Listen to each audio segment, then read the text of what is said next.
From the guys who brought you S-Town and Serial, This American Life presents an exclusive sneak peek at our newest investigative series, Beaver Ridge.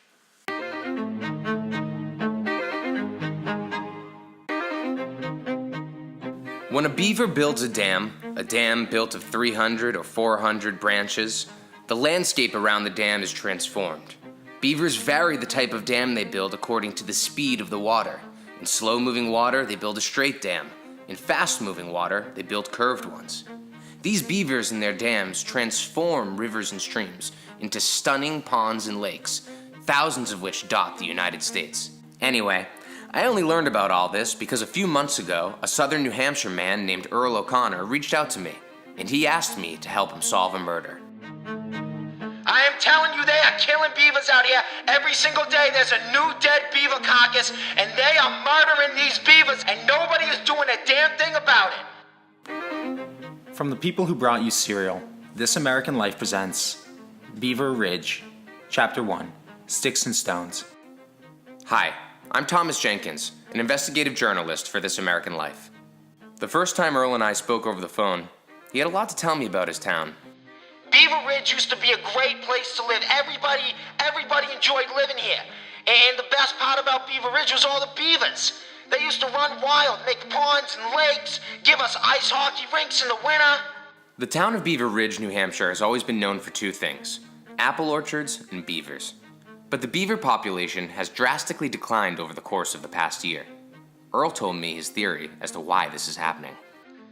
I know exactly why this is happening. It's because the new town council wants to build a hydroelectric water plant at the end of the river. But to do it, they need to get rid of all the lakes and ponds that the beavers bestowed on us, that they gave to us. And one of those ponds is my ice hockey rink in the winter. And they offered to buy it, but of course everybody said, no, yeah, you fucking idiot, let me give you an ice hockey rink, you moron. So everyone said no.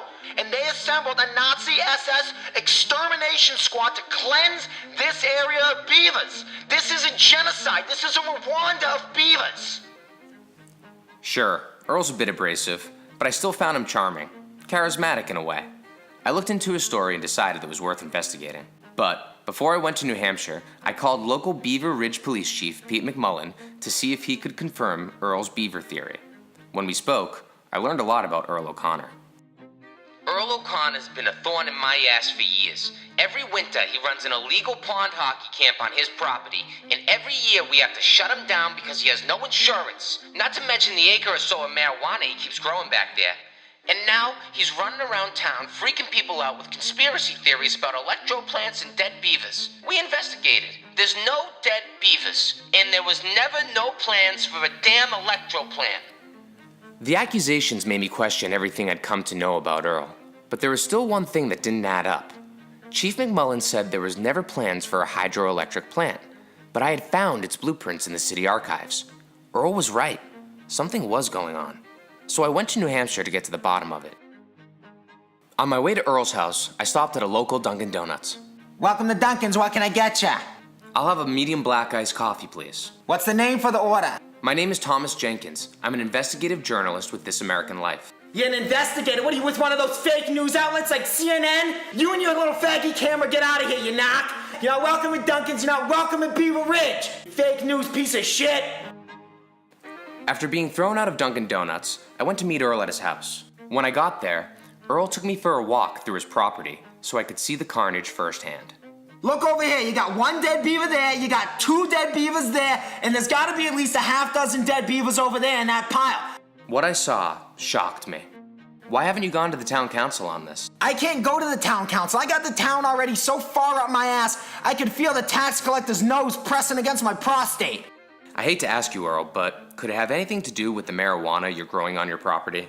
Oh, you know what? What a man grows in his own yard is his business. I don't hear anybody bitch, moaning, complaining that I'm growing illegal potatoes. But you grow one little bushel of marijuana, you try to get yourself high to drown out the shrieks of these dying beavers, and all of a sudden the town... Earl rambled about marijuana for another 5 minutes before he realized he had left his cell phone at the house. He told me to stay put as he ran back to grab it. While I waited, a man suddenly approached me and asked what I was doing there. Luckily, I was still recording. Hey, this area is quarantined. No one's supposed to be back here. Who the hell are you? My name is Thomas Jenkins. I'm an investigative journalist with This American Life. Oh, Jesus Christ. Let me guess. Earl called you to investigate the dead beavers. Listen, I told Earl 10 times. We got a rabies outbreak and it's infecting all the beavers here. So we quarantined the area. A lot of the beavers are dropping dead, but we're trying to save the ones we can and move them to a local zoo. And then once the outbreak is curbed, we're going to bring them back so they can repopulate. What he said about the beavers made sense. But what about the hydroelectric dam? I saw the blueprints myself. Oh, and if Earl mentions anything about a hydroelectric dam, every year we let the local elementary school kids draw up plans for a new town project, and then we do a fake town hall meeting to approve it. It's all for the kids, it's just for fun, but Earl takes this stuff way too seriously. I had been carrying the original blueprint in my pocket, so I pulled it out. On second review, I realized it was drawn in red crayon and signed, Mark, 4th grade. Next episode on Beaver Ridge. Hey, Thomas, this is Earl O'Connor. Listen, I need you to call me back. Alright, I came back out to the woods and you were gone. I bet that guy fed you some bullshit story about a 4th grader named Mark. Listen, Mark is the head of the city council. Alright, I need you to call me back immediately.